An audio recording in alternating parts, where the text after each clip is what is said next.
remarks arising from the statement he made.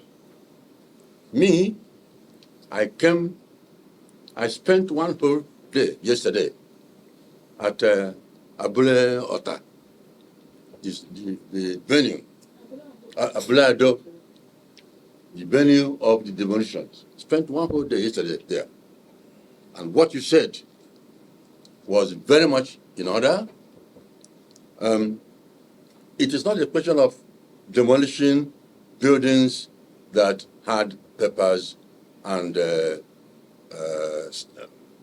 authorizations. See,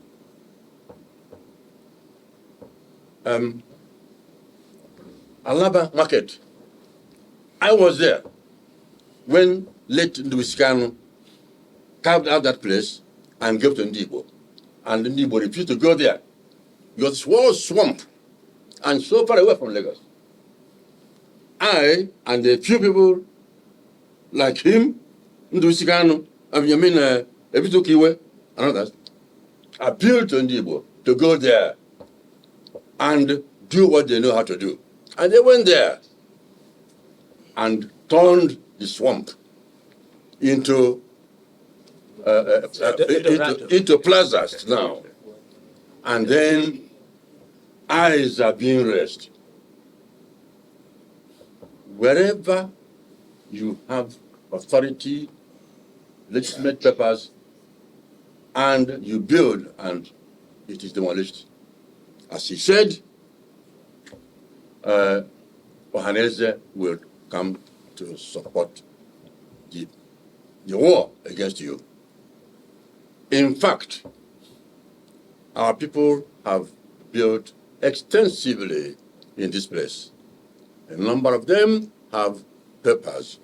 A number of them have only numbers awaiting certification from Federal Housing Authority, not Lagos State Government, as a matter of fact.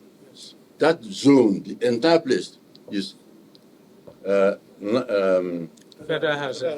Housing Authority, not Lagos State. I was there the whole of yesterday. And it's really very painful. Some of them built with hard paper. I saw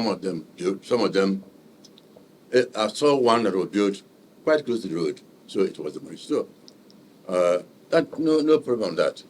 But many others, they say they have papers. I didn't verify.